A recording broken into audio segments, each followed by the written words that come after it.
Social മീഡിയയിൽ fake ID ഉപയോഗിച്ച് message ചെയ്യുന്നവരെ അറിയാമോ? കഴിഞ്ഞ ദിവസം ഇൻസ്റ്റഗ്രാമിൽ പോസ്റ്റ് ചെയ്തിരുന്ന ഒരു വീഡിയോയ്ക്ക് താഴെയായി രണ്ട് സ്വകാര്യ വ്യക്തികൾ തമ്മിൽ കമന്റിലൂടെ ഫൈറ്റ് ചെയ്യുന്നത് എന്റെ ശ്രദ്ധയിൽപ്പെട്ടിരുന്നു.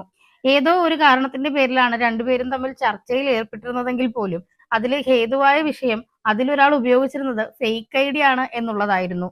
മനസ്സിലാക്കുക, ഈ രീതിയിൽ ഫേക്ക് ഐഡി ഉപയോഗിച്ച് കമന്റ് ചെയ്യുന്നതും message ചെയ്യുന്നതുമെല്ലാം ശിക്ഷാർഹമായ കുറ്റകൃത്യങ്ങളാണ്.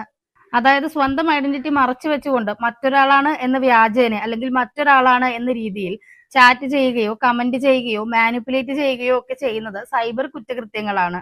Information technology act section 66D അനുസരിച്ചാണ് ഇത്തരക്കാർക്കെതിരെ നിയമ നടപടികൾ എടുക്കുന്നത്. ഈ വകുപ്പ് അനുസരിച്ച് ഇത്തരം കുറ്റകൃത്യങ്ങൾ ചെയ്യുന്നവർക്ക് 3 വർഷം വരെ ജയിൽ ശിക്ഷയും 1 ലക്ഷം രൂപ വരെ പിഴയും കിട്ടിയേക്കാവുന്നതാണ്. അതുപോലെ തന്നെ കുറ്റകൃത്യത്തിന്റെ കാഠിന്യം കൂടുന്ന പക്ഷം ശിക്ഷയിലും വർധനവുണ്ടാകും. അഭിപ്രായ സ്വാതന്ത്ര്യം ഇന്ത്യൻ ഭരണഘടന അനുവദിക്കുന്നുണ്ടെങ്കിലും ഇതുപോലെ ഫേക്ക് ഐഡി ഉപയോഗിച്ചായിരിക്കരുത് നിങ്ങളുടെ അഭിപ്രായങ്ങൾ പ്രകടിപ്പിക്കേണ്ടത്. ഫേക്ക് ഐഡി ഉണ്ടാക്കി പറ്റിക്കുന്ന സുഹൃത്തുക്കൾക്ക് ഈ ഇൻഫർമേഷൻ ഷെയർ ചെയ്തേക്കൂ.